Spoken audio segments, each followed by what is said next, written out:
your assignments from last time. Now, before we get going on today's session, I want to share with you a little story about my own development as a professional player. And I had one of those aha moments back when I was 14 or 15 years old. My poor coach used to tell me, you know, do this footwork, used to give me all these assignments to do, and to be honest, I didn't always do them. And then it was summer, and I remember thinking to myself, you know, I'm going to spend a couple weeks and actually do the things that my coach is asking me to do. And I did every day. I did footwork every single day for that 2-week period. And when my coach came back, because she had been away, I ran up to her and I remember saying like, I'm so excited, I'm so excited. I figured it out.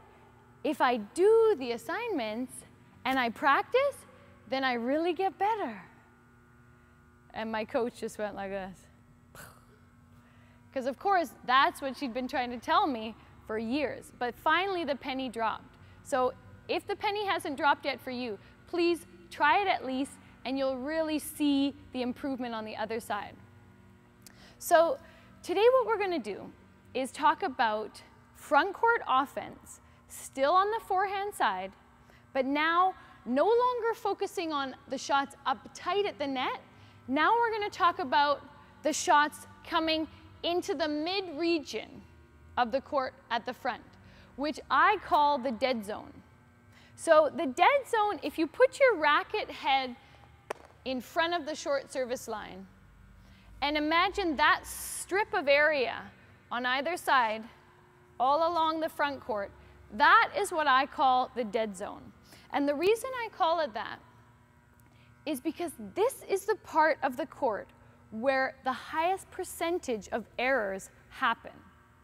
People get to this position and they think, ooh, I can hit a net shot. I'm at the net, right? Wrong. This is not at the net. Up here, what we've talked about previously, that is at the net. This is a whole different story. And I call it the dead zone because birds go in and they don't come out. It's like the Bermuda Triangle. Boats go in and they disappear forever. So shots come into this area and then mistakes come out or mishits come out. So it really takes a particular awareness when you're in this dead zone so as not to make those high percentage mistakes. Let your opponent do that. So the footwork for this dead zone offense shot is similar to the tight net shot, but it has to be faster.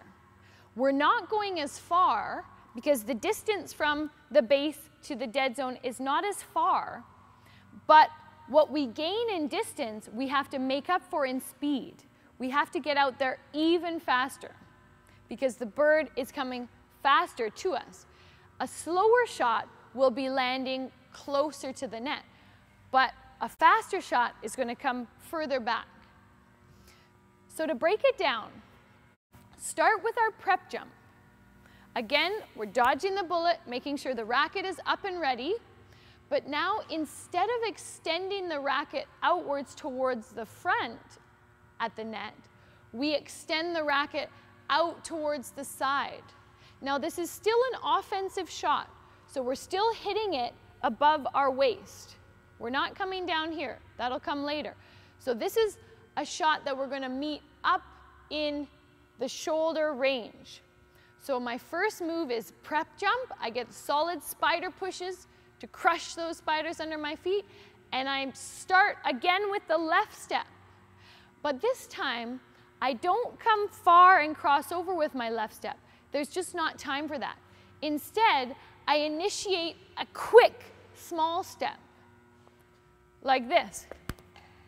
So my foot is actually not moving as far, but it's very fast. You can listen. Prep step. Whereas on the one in the front, prep step. It was a slower beat. So for this one, prep step. Very fast. And the reason that has to be fast is so that it sends my racket leg out very quickly. So there's no time to waste in this shot. So prep, quick step, and then the kick out.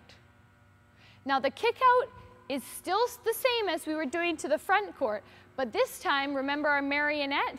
This time, the marionette is really lifting the knee out to the side. And one thing that we didn't touch on that I want to mention now that applies for both the front court and the dead zone is the direction of the toe. The toe needs to be pointing towards the bird. So if the bird is approaching out to the dead zone here, then my toe on my racket leg is pointing outwards. The closer I am to the net and the more in front of me I am, then my toe will follow and be pointing in the frontward direction. So we have our prep jump, racket leading, and reach. Notice again that I keep that left arm back. Quick step, reach. Quick step, reach. And again, there are the two ways to recover. I can recover with the drag and pull back, or the hop. Hop. So at this point, whatever you're feeling more comfortable with, you can choose to focus on that recovery. Or learn both, because you might use them in different scenarios. So to see the complete in real time, prep, left, reach, and back. Prep, quick, reach, and back. So the secret to this one is really getting that quick left movement. And that's a lot easier said than done. But if you practice breaking it down just to that initial step, that's the key to getting out there very quickly. So let's show it on the left side. Prep, non-racket arm back. Quick step, reach, and back. Quick step, reach. So again, it's this quick step towards that way. I'm not crossing over like I would if it's uptight. Just a quick step, reach, and back.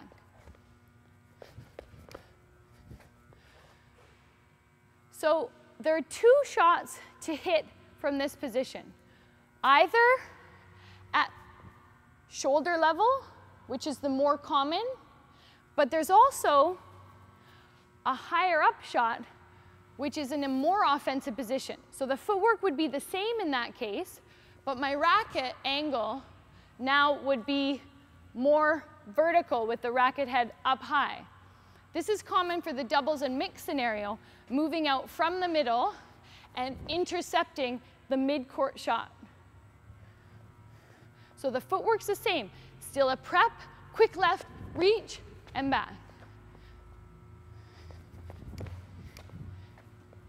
So now I'm contacting the vert up higher in a more offensive position. On the left side, up there, and back.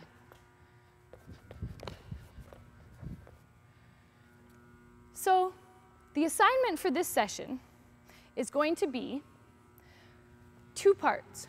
The first part, I want you to break down the steps into just that first quick movement, because this is the ticket to getting a fast footwork to this corner. So what I want you to do is 20 times, 3 sets of 20 times, just going prep left, prep left, prep left. So that's 3, 4, 5, 6, and so on up until 20. Once you've done that, so if you were left-handed, prep right, prep right. Once you've done that 20 times, then I want you to do another 3 sets of 8, completing the shot at shoulder height. That's the shoulder height. And in the more offensive position, which is more commonly used in the doubles and mixed. So the racket's a little higher, and I'm intercepting it up higher. Don't forget your recovery. Now that we know how to return to the base in our 2 ways, then the shot is not complete until I'm back to the base. So remember, if you have questions, you can always write them to me just down below. Until next time, step your game up.